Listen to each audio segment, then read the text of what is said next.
આમ આદમી પાર્ટી ગુજરાતમાં એક મજબૂત પરિબળ તરીકે ઉભરી રહી છે। ગુજરાતના તમામ વિસ્તારોમાં વધતા ઓછા અંશે આમ આદમી પાર્ટીનું સંગઠન ધીરે ધીરે આગળ વધી રહ્યું છે।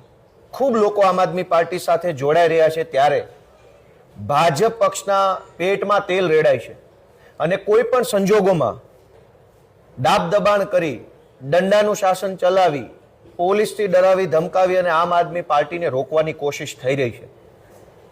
એક અત્યંત સુવ્યવસ્થિત સંગઠિત ષડયંત્રના ભાગરૂપે, કાવતરાના ભાગરૂપે ગુજરાત પોલીસ વિભાગ દ્વારા ભાજપના ઈશારે આમ આદમી પાર્ટીના અનેક કાર્યકર્તાઓને છેલ્લા દિવસોમાં ધરપકડ કરવામાં આવી। તારીખ 13ના રોજ આમ આદમી પાર્ટીના લોકસભા ઓબ્ઝર્વર ઈશભાઈ નામના વ્યક્તિને 13 માર્ચે પોલીસે પકડી દાબદબાણ કરી, સુરેન્દ્રનગર પોલીસે, અને એમને આખી રાત પોલીસ સ્ટેશનમાં બેસાડી રાખી, ધાકધમકી કરી, મોબાઈલ લેપટોપ લઈ લીધા અને એની ઉપર ખોટી એફઆઈઆર કરી। 14 તારીખે પાલનપુરની અંદર આમ આદમી પાર્ટીના 2 સભ્યો એના ઘરે પણ પોલીસે જઈ દાબદબાણ કરી, ધાકધમકી કરી, મોબાઈલ લેપટોપ એમની પાસેથી છીનવી લીધા। 14 તારીખે ધરમપુરની અંદર એક વિધાનસભા સહયોગીને પણ પોલીસે 4 કલાક સુધી પોલીસ સ્ટેશનમાં બેસાડી અને ધાકધમકી કરી।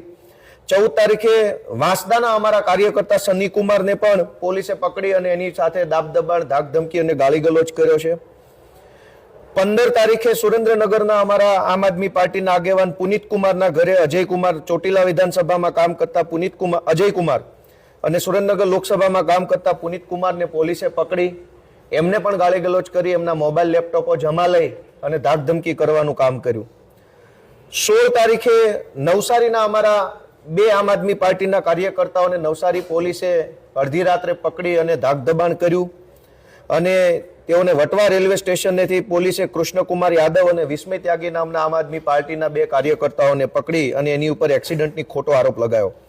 નરોડાના આમ આદમી પાર્ટીના કાર્યકર્તા સોનુ તોમર, બાપુનગર વિધાનસભાના પ્રભારી રાજુ દીક્ષિત અને આમ આદમી પાર્ટીના અમદાવાદના કાર્યકર્તા હર્ષિત નોટિયાલ, અમદાવાદ વેસ્ટના કાર્યકર્તા સુધીર દીક્ષિત, આ તમામના ઘરે અલગ અલગ પોલીસ સ્ટેશનના પોલીસવાળાએ જઈ એમને ગેરકાયદેસર રીતે પકડી, ગાળીગલોચ કરી, મારામારી કરી, એમની ઉપર ખોટી ફરિયાદો કરી અને આમ આદમી પાર્ટીનું કામ કરવાનું છોડી દો એવું દબાણ પોલીસે કર્યું।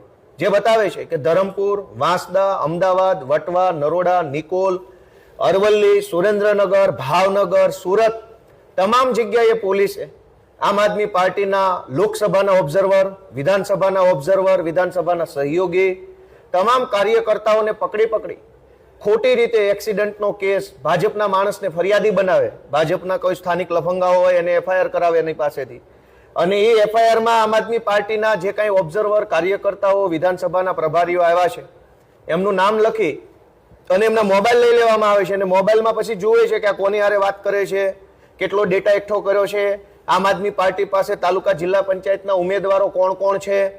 આ તમામ ઘટના ગુજરાતના તમામ જિલ્લાઓમાં એક સરખી રીતે બની રહી છે। સુરેન્દ્રનગર એલસીબી સુરેન્દ્રનગર કાર્યકર્તાને પકડીને મોબાઈલ ખોળે છે અને પૂછે છે એમ ઉમેદવારો કેટલા છે, લાવ બતાવો સુરેન્દ્રનગરના। નવસારી પોલીસ નવસારીના મેન માણસને પકડીને એનો મોબાઈલ જોવે છે, એનું લેપટોપ જોવે છે। અરવલ્લીની પોલીસ અરવલ્લીમાં જઈને આ ધંધો કરે છે, અમદાવાદ પોલીસ અમદાવાદમાં ધંધો કરે છે। ભાજપની સરકારને અને ભાજપની સરકારના દલાલ બનીને કામ કરતા અમુક પોલીસ અધિકારીઓને કહેવાનું છે કે આ દલાલી બંધ કરો। તમારા દાબ દબાણથી, તમારા દંડા, જેલ, પોલીસની અમે કોઈ ડરવાવાળા માણસો નથી અને તમારે અમારા ઉમેદવારો ચેક કરવાની જરૂર નથી। જે કટ્ટર ઈમાનદાર હશે, જે પરમ દેશભક્ત હશે અને જે ગુજરાતના સામાન્ય જનતાની સેવા કરવાની દ્રઢ નિષ્ઠા ધરાવતો હશે એ જ આમ આદમી પાર્ટીનો ઉમેદવાર બનવાનો છે। આજે ગુજરાતની સૌ જનતાને મારે જણાવવું છે કે આ રીતે પોલીસનો દુરુપયોગ કરીને, હાથો બનાવીને આમ આદમી પાર્ટીને તોડવાની, રોકવાની કોશિશ થઈ રહી છે। જનતા આ વાતની નોંધ લે કે એક તરફ ક્રાઇમ વધ્યો છે, ગુંડાઓ બેફામ બન્યા છે, પોલીસની પાછળ તલવારો લઈને ગુંડાઓ પડે છે।